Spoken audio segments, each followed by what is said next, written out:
Kryeministri Kristian Mickoski sot e përmirësoi Kristian Mickoski në ditës së djeshme. Nga foltorja e kuvendit një ditë më parë, propozoi që të bëhet regjistrimi i jashtëzakonshëm elektronik i popullsisë vitin e ardhshëm, por këtë e kushtozoi që të pranohet propozimi i tyre për një njësi zgjedhore. Ndërsa sot thotë se regjistrimi i rregullt i popullsisë duhet të bëhet në vitin 2031 dhe 2032, por mund të bëjë një regjistrim tjetër ndërkohë nëse dikush, referuar deputetëve të opozitës, thotë se po dyshon në regjistrimin e vitit 2021.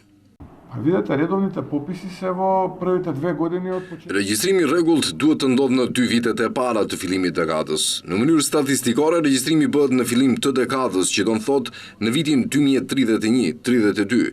Por nëse dikush dyshon dhe ka vullnet politik, sepse në fund ditës procedura votohet në parlament, atëherë mund ta bëjmë tani, sepse dikush përsëri po tenton të keq përdor ndjenjat e qytetarëve me porosi politike, ndërsa ky është operacion statistikor. Dyshimin e të dhënat e regjistrimit të fundit ka hedhur edhe zëvendës kryeministri Izet Megjiti. Ai në Facebook ka nisur publikimin e, siç i ka quajtur, informacione të tmerrshme për regjistrimin e vitit 2021. Nga ky regjistrim, thot Megjiti, në Reqicë të vogël ka mungesë të mbi 3500 banorëve të regjistruar.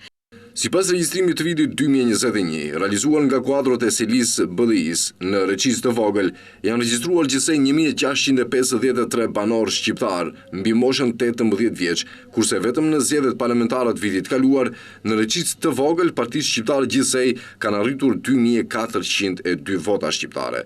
Pa i analizuar banorët që nuk kanë dalë në votime dhe ato nën 18 vjeç, në Reqicë mungojnë 800 banorë.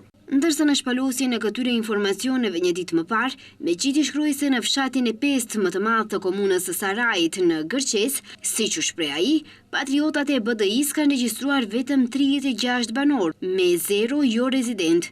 Përndryshe një ditë më parë, gjykata kushtetuese shfuqizoi metodologjinë e përdorur të regjistrimit të fundit për popullsinë rezidente dhe jo rezidente.